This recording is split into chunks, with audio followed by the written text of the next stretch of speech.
Aujourd'hui, on a dans les rangs beaucoup d'inquiétudes en raison de cette surprise.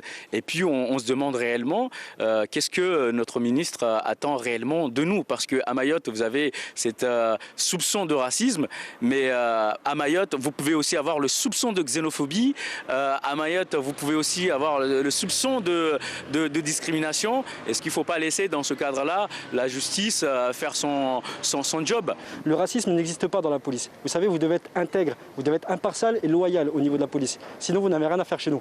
Maintenant, s'il y avait vraiment un racisme dans la police, je peux vous dire que des interventions seraient foirées depuis bien longtemps. Certes, nous avons quelques brebis galeuses, malheureusement, qui seront sanctionnées de par l'administration ou de par la justice. Ça, c'est pas à moi en tant que délégué de vous dire ça. Et 99% des cas des interventions ne sont pas choisis de par les origines, l'ethnie, les choix religieux ou sexuels ou autres.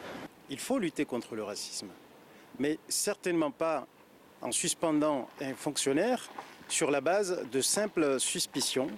Ce serait là passer de la présomption d'innocence à une présomption de culpabilité. Cette inversion de valeur est contraire à l'état de droit. Et c'est dangereux, surtout dans un territoire comme Mayotte, où on est tous les matins accusé de racisme, alors même que ça n'est pas fondé. L'utilisation du taser, il y a un protocole assez lourd et que cet outil-là ne va pas répondre à toute forme d'agression. Il y a des interdictions, il y a des restrictions.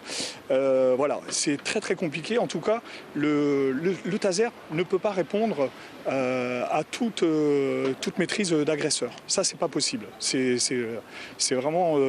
En fait, là, les gens, je pense, qui ont pris cette décision de façon très très rapide, encore une fois, sont des gens qui ne connaissent pas les problématiques de terrain.